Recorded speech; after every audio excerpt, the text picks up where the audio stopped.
to you from the Hudson Media Group studio. This is Talking Politics, and I am New Jersey's premier award-winning journalist, Top 100 Latino via the Latino Spirit online magazine for 2020, 2021, and in 2022, as well as being the weapon of mass disruption in Garden State media, and without a doubt, the people's choice and the people's voice. Yes, it's me, Fernando Uribe. I hope you all had a wonderful Easter weekend, ladies and gentlemen.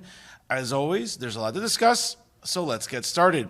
Here's what I'm thinking about right now. And folks, obviously during the Easter weekend, which again, by the way, I hope you all had a wonderful holiday with family and friends, whether you ended up going to service or barbecuing or whatever the case may be. Hope you got to enjoy the Easter weekend. And I don't really like to sound like some sort of religious fanatic because that's just not me. But the last thing I needed to see during Easter weekend was obviously some propagandists masquerading as journalists with their ongoing virtue signaling. And more on that in a moment. But really a story that I think got in the headlines for different reasons last week was an executive order signed by Governor Murphy, once again acquiescing and coddling the LGBT community here in the state of New Jersey. Now, let me preface this by saying, again, a good story and coverage by Sophie Nieto Munoz from the New Jersey Monitor. Now, the governor went on to say that while other states have passed bans on transgender health care, New Jersey will be a safe haven for those seeking gender-affirming care.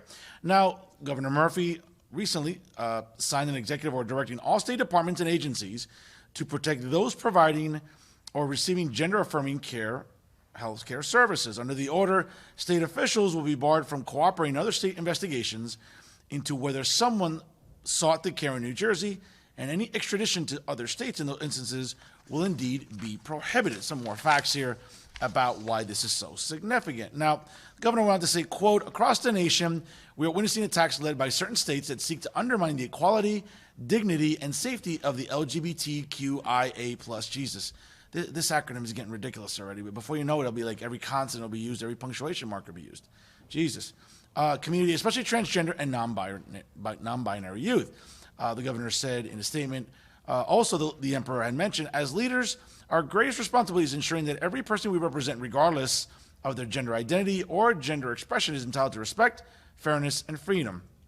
New Jersey is estimated to be home to more than 45,000 transgender and non-binary residents, according to the Williams Institute at the University of California in Los Angeles. Now, the emperor, a second-term Democrat who is rumored to be eyeing a presidential run, God help us all, is pushing to make the Garden State a transgender refuge as nearly a dozen other states advance policies and laws to limit care for transgender and non-binary people. At least 4 states have banned gender-affirming health care for transgender youth, and more than 110 pieces of legislation restricting LGBTQ plus rights or attacking transgender youth have been introduced in state legislatures around the country, according to data accumulated by the ACLU. For example, in Florida, Republican Governor Ron DeSantis has been attacking transgender residents by asking public colleges to share statistics around students who have been treated for gender dysphoria and banning medical services for transgender minors. In an interview with Insider recently published last week, the governor criticized DeSantis' policies specifically. Now, medical experts have gone on to say that denying gender-affirming care is not only discriminatory, but contributes to higher rates of suicide. Well, folks, I mean, transgender people have a higher rate of suicide to begin with. This isn't really going to make or break the issue altogether, right? But now, the emperor's executive order came shortly after the state commemorated International Transgender Day of Visibility. Jesus Christ, folks, it seems like every other day there's something, like as if Pride Month in June isn't enough. 30 days isn't enough for this community. They need a day of visibility, a day of awareness, a day of inclusivity, a day of sun, a day of night, a day of dawn, a day of sunset, a day of sunrise. It never stops with these people. It really doesn't, right? Now, the site will act as a centralized hub, touting programs and services to support transgender and non-binary people. It includes information like how to change your name and where to find legal help. Now, the site was paid for by federal COVID relief money, which was spurred on, I guess, from an outcry from Ocean County Republicans. They blasted the governor for using the pandemic funds while other critical needs went ignored, which is true. While the governor is buying SUVs for his administration or putting money into programs like this, seniors still go disregarded, and so do veterans, right? But again, you have to virtue signal and acquiesce to the LGBTQ community whenever you can in New Jersey, again, under the administration of the Emperor, Phil Murphy, right? Now, again, these are just sort of the facts of what's going on.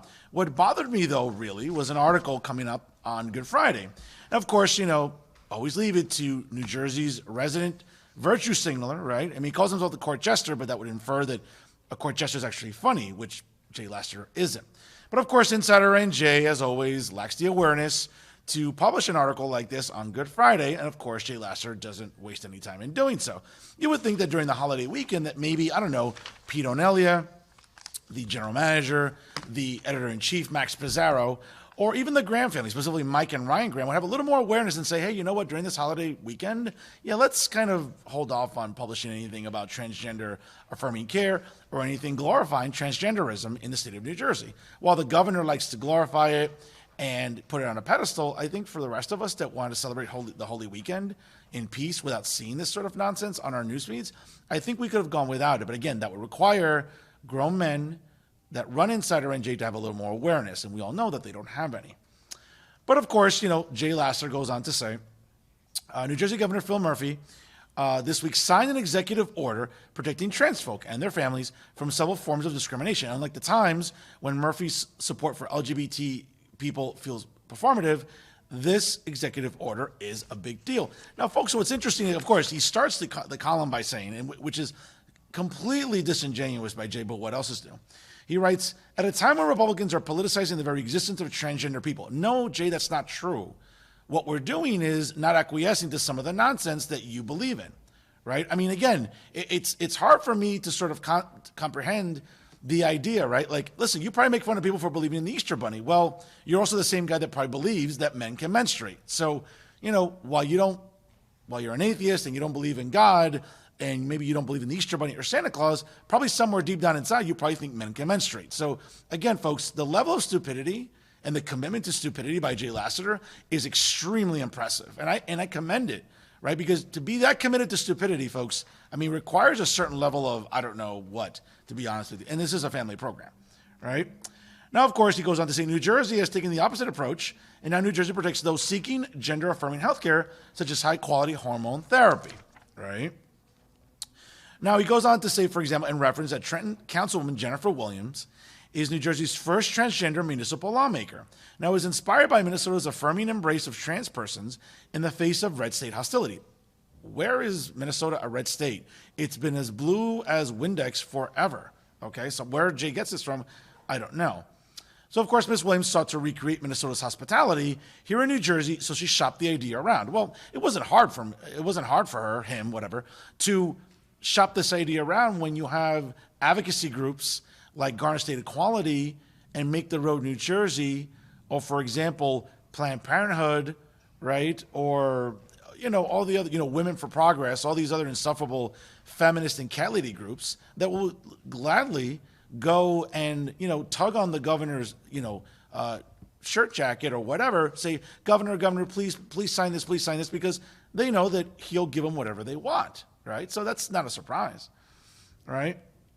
So, of course, Ms. Williams, when interviewed, goes on to say, Governor Murphy's executive order ensures that all transgender and non-binary New Jerseyans will continue to be legally allowed to get any necessary gender-affirming related care. This includes transition care, mental health counseling, and other care recommended and approved by the American Medical Association, the American Psychological Association, and the American Academy of Pediatrics. Now, this executive order also makes New Jersey a safe haven for all of those Americans in states such as Arkansas, Idaho, Iowa, Kentucky, Mississippi, Missouri, and South Dakota that have or will soon be banning best practice medical care for transgender youth, even though their parents levelly support them. Well, again, I'm not going to read you the rest of this nonsense from Jay Lester. Again, you can read that on your own. But again, folks, number one, as I mentioned before, was there really a need to publish an article like this during Holy Weekend? I don't think so.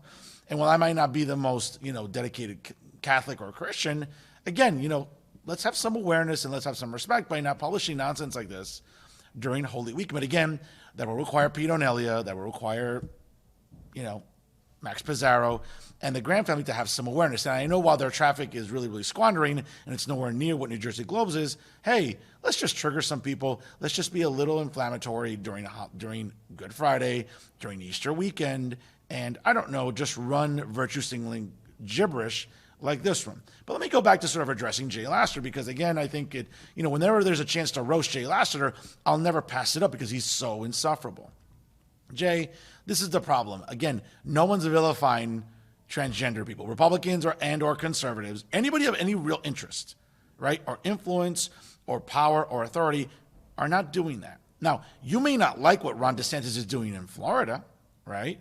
He's also giving parents, I think, some access to make sure that minors are not doing things behind their parents' back, for example. Because we all know, obviously, that whether it's in Florida or other states, we all know that this sort of woke nonsense and woke agenda seems to be permeating, not just throughout New Jersey. We see it in school boards, folks, okay?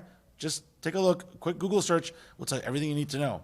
But it's happening in states all around the country. So while exceptional governors like Ron DeSantis in Florida, of course, Brian Kemp in Georgia, and of course, Greg Abbott in Texas are governing correctly, Phil Murphy prefers to virtue signal.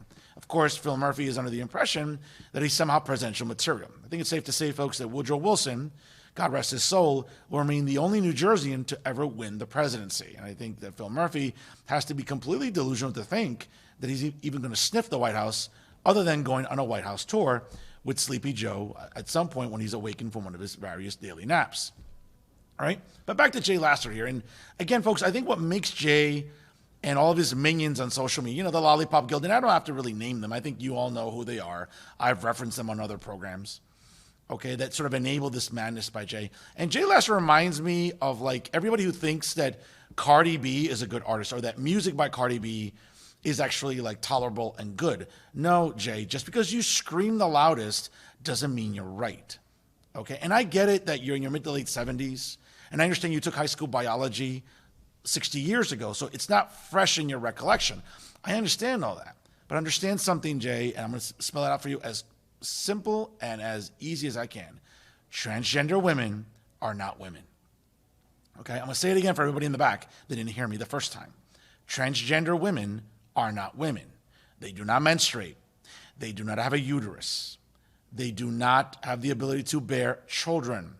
Okay? They do not go through the other physiological discomforts that women go through. I thank the Lord every single day that I am a man, that I don't have to deal with menstruation, that I don't have to deal with everything that goes with it, or even childbirth, or even pregnancy. I am just thankful every day for that. But the idea that people like Jay Lasseter, the Lollipop Guild in New Jersey, right, that enable him, all these other sort of like woke activist organizations would like you to believe that transgender women are women, they are not. Okay, and the idea that if you speak up about it, like Riley Gaines did, right, the famous former University of Kentucky swimmer who was shortchanged during the trials with the NCAA swimming championships because a guy who ranked 30th in swimming decided to become a woman and now is ranked first or second in swimming competitions. How is that fair for women? And you know what? I'm also going to say this too, since we just came out of Women's History Month, right, in the month of March. Where is the National Organization for Women? And more importantly, where is the National Organization for Women in New Jersey? I'm doing your jobs. I'm standing up for women when you won't. When all of you ladies that permeate these executive boards and all these insufferable organizations, right? Guess what? I'm doing your job for you. It seems like Fernando Uribe is the only person or the only man in journalism that's standing up for women. How sad is that? How pathetic is it that now at the national level and now in New Jersey are nothing more than just virtue signaling women? That's all they've become because they're not standing up for women. They're not standing up for biological women, right? The Riley Gaines case is an egregious one. We all saw what happened this past weekend when she traveled out to that cesspool of a dump known as San Francisco, California, and she visited San Francisco State to make a simple speech on behalf of Turning Points USA. She was harassed by men in dresses. She was physically assaulted and verbally assaulted. Do you think the dean or campus police even tried their hardest to protect her? Of course not, because they'd rather acquiesce to this woke agenda and this woke nonsense. That's what Jay Lasseter would like you to believe in, and that's what Jay Lasseter would prefer that New Jersey and every state in the country would like to subscribe to. Jay, if you don't like what other states do us all a favor. Please take your ass out of here and fly down there and work to maybe remove some of those legislators, electorally. Believe me, I'll gladly drive you to the airport. I'll gladly make sure you leave the state and stay out of it. Trust me. And so many other people would share my sentiments as well. But the problem with you, Jay, again, like many others on your side of the aisle, is that you have your facts wrong. Okay? I'm not a medical doctor, okay? But I know enough from having taken high school biology and just reading about science. Science, right? It's funny when you want to subscribe to science, right? Because guess what? You were probably one of those same people that required vaccinations for people and probably shamed people like me that didn't want to get vaccinated.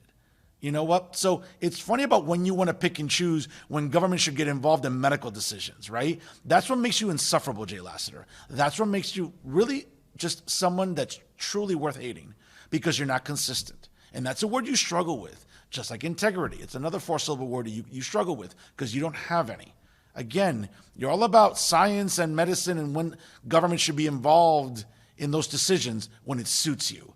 Not either believe in it altogether or don't believe in it at all. But again, folks, during Holy Weekend, again, we had to endure yet another garbage column from Jay Lassiter, virtue signaling, trying to get us to believe that transgender women are women. They're not. Again, they don't have a uterus, they don't menstruate, they don't have children. So I hate to break it to you, Jay, and to everybody else in the Lollipop Guild that follow you on social media, and everybody on the left that subscribe to all this woke nonsense to coddle the LGBTQ plus minus whatever community. Sorry, biology isn't on your side, and the facts are not on your side. And unfortunately, I think we've all said this before, the facts don't care about your feelings. And Jay, when it comes to you, I especially don't care about yours. And that's what I'm thinking about right now. Now some local stories for your consideration. Let's start off in the town of Secaucus. And by the way, a shout out to John Hines with his excellent reporting as always via the Hudson County View. And folks, you know what? Let me make a little humor out of this right now because I just cannot stop laughing after reading this story here. Now, again, check out the photo on this character, folks. I mean, you'll get exactly where I'm going with this. So apparently, Enith Ravuri, a 26-year-old male from Jersey City, was charged with armed robbery, aggravated assault, criminal restraint, possession of a weapon for an unlawful purpose, unlawful possession of a weapon, and engaging in prostitution. Now, apparently, the Secaucus Police Department responded to the Aloft Hotel, which is located at 460 Harmon Meadow Boulevard, kind of a, so-so hotel. It's not totally shady, but it's not exactly the Marriott either, right? On a report of a woman calling for help, all right? So, of course, initial responding officers located a woman in the lobby of the hotel bleeding from the hand. Now, she stated that she had met a man, later identified as Ravuri, at the hotel with the purpose of engaging in sexual activity in exchange for money, basically, folks, prostitution. Right? Upon asking Ravuri to leave the room, he brandished a knife and demanded his money. When she refused, he lunged at her. During the struggle, the woman received a laceration to her finger and buttocks. Ravuri attempted to prevent her from leaving the room, but he was unsuccessful, and the woman made her way to the hallway while yelling for help. She was treated for injuries at the scene.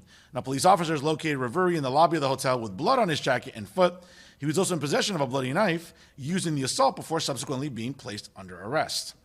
According to the Secaucus Police Department, prostitution is not a victimless crime. Prostitutes are frequently victims themselves of physical and sexual assaults and robbery. Due to the sheer number of hotel rooms, Secaucus is appealing to those engaged in this illicit activity. However, the Secaucus Police Department will continue to conduct proactive operations in hoping of suppressing prostitution, which is often the root of other heinous crimes. Folks, when I read this, I have to tell you, I was laughing. I mean, look at this guy. I mean, let's be honest, folks. I think the last time this guy ever saw a vagina was probably when he was born, right? Leaving his mom's vagina. I think in the 26 years, you could look at this guy. I mean, folks, if this guy doesn't look like a TCNJ, NJIT, or Stevens Institute of Technology grad, I don't know what will. But I mean, if you're her, then you're walking into this hotel room. I mean, wouldn't you leave too? This guy looks like he shouldn't be within 500 feet of a school. Okay, so of course he's going to solicit a prostitute. Who in their right mind is going to sleep with this guy other than someone being legally blind?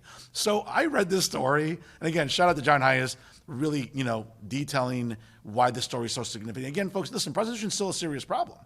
As the Secaucus Police Department referenced, again, there's such an abundance of hotels within that small area that hey, all it takes is, hey, a credit card, debit card, whatever, a few hours. And, in this case, I mean, this is a guy who, quite frankly, isn't going to be, charming women anytime soon. Probably this guy has the worst game in the history of socialization between men and women. So it's no surprise that this guy is actually paying for sex. Not only just preface this by saying, like, as men, right, as heterosexual men, right, when we're dating, I get it, we're all paying for sex somehow, right, ladies and gentlemen? Again, as a guy, you meet a girl online, whether it's on an online app, maybe you meet her at at a Target shopping, Whole Foods, whatever. Yeah, you get a phone number, maybe her Instagram handle, you start chatting, hey, whatever, you coordinate to make a date, you get together. That's one thing. Hey, things go well after a couple of drinks, maybe a meal, maybe consuming some appetizers. Hey, you decide to go home with each other. That's awesome. That's one thing. Again, as a man, we're always going to be paying for sex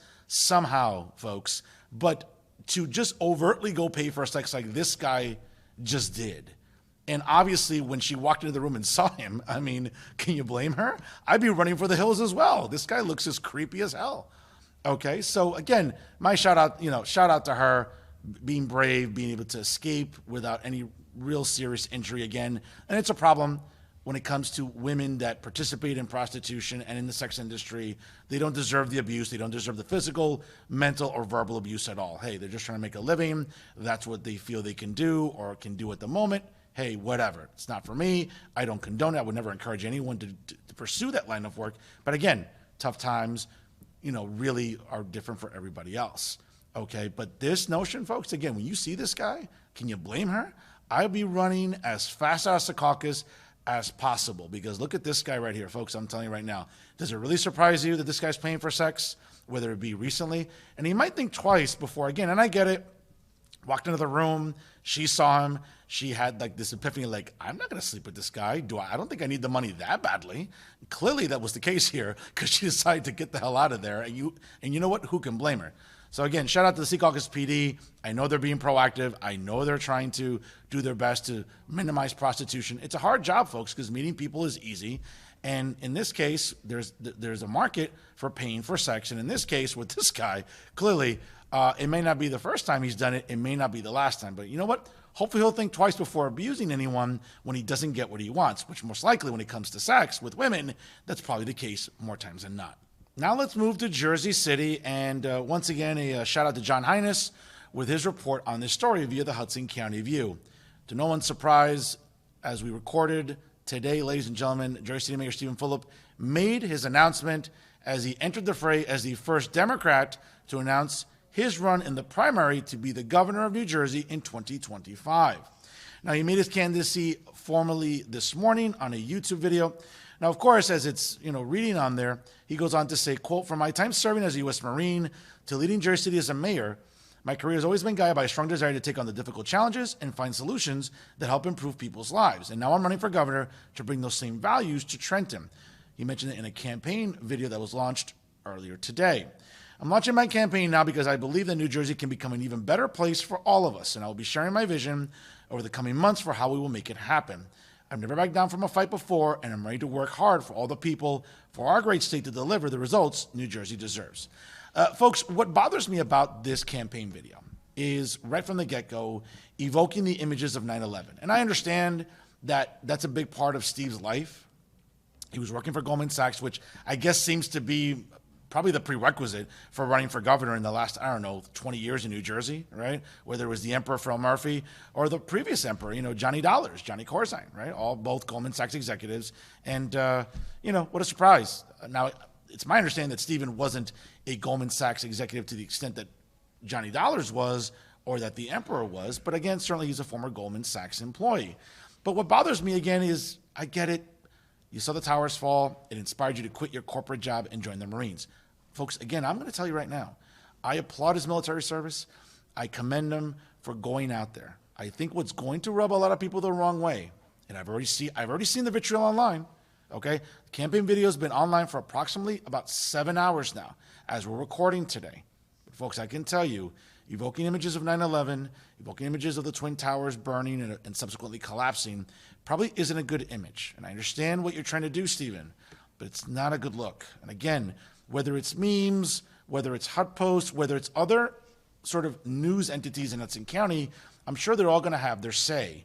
I've talked to some people offline already today from different news outlets, and I can tell you that the one word that consistently comes up with this video is shameless. I get it, Steve. You want to run for governor? We've all known that for quite some time. And of course, the crowd's going to get very, very, cluttered soon, because I'm sure we're anticipating U.S. Representatives Mikey Sherrill and Josh Gottheimer will join the fray, as well as the mayor of New Jersey's largest city, Ross Baraka in Newark, and of course, probably former State Senate President Steve Sweeney will ultimately, most certainly, throw his name into the arena. And listen, sometimes you want to, get first blood. You want to sort of, be that first guy to the plate and take a swing. I get all that. And I'm sure, again, now we have technically 2 announced candidates running for governor in 2025. On the Republican side, former gubernatorial candidate Jack Ciattarelli, and now on the Democratic side, Stephen Fulop. Again, listen, I think it's going to be a hard task for Steve. I've said this before, and it's not to be inflammatory, it's not to be negative or slanderous, but these are the facts, folks. Can he raise enough money to match Josh Gottheimer and Mikey Sherrill, who have big national profiles?